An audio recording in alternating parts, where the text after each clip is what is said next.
ભાજપની ઉમેદવાર પસંદગી પ્રક્રિયાના બીજા દિવસે હાસ્ય કલાકાર ધીરુભાઈ સરવૈયાના પુત્ર દિલીપભાઈ સરવૈયાએ લોધિકાથી દાવેદારી નોંધાવી। રાજકોટ ખાતે ભારતીય જનતા પાર્ટીના કાર્યાલય પર ઉમેદવારોની પસંદગી માટેની અભિપ્રાય જાણવાની પ્રક્રિયાના બીજા દિવસે પણ ભારે ઉત્સાહ અને રાજકીય ગરબાઓ જોવા મળ્યો હતો। પ્રદેશ નિરીક્ષકોની ઉપસ્થિતિમાં સ્થાનિક આગેવાનો અને કાર્યકરોએ પોતપોતાની દાવેદારી રજૂ કરી હતી।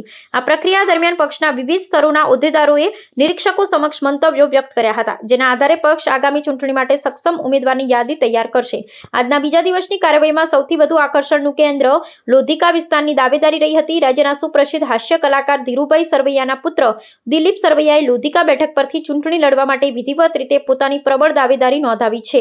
કલા જગત સાથે જોડાયેલા પરિવારમાંથી આવતા દિલીપ સરવૈયાની આ રાજકીય સક્રિયતા અને દાવેદારીએ સ્થાનિક રાજકારણમાં નવું કુતૂહલ અને ભારે ચર્ચા જગાડી છે।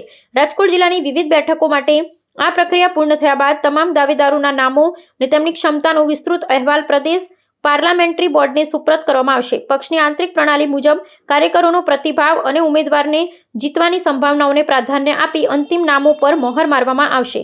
ભાજપ દ્વારા હાથ ધરવામાં આવેલી આ કવાયત આગામી ચૂંટણી જંગમાં મજબૂત સંગઠન સાથે ઉતરવાની વ્યૂહરચનાનો એક ભાગ માનવામાં આવે છે।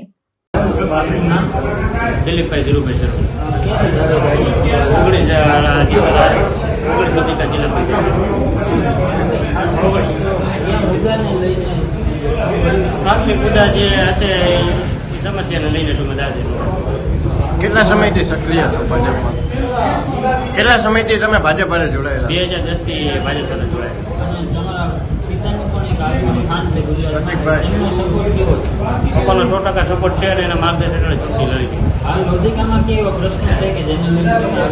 સામાન્ય પ્રશ્નો છે કે પાણીના પ્રશ્નો, ઇન્ડસ્ટ્રીના પ્રશ્નો હોય એને લઈને અમે ચૂંટણી લડી। ટિકિટ તો હજી ભારતીય જનતા પાર્ટી અત્યારે ઉમેદવારી આપણે નોંધાવીએ છીએ। ભારતીય જનતા પાર્ટી જો ટિકિટ આપશે તો આપણે જવાબદારી નિભાવશે તો ચૂંટણી લડશું।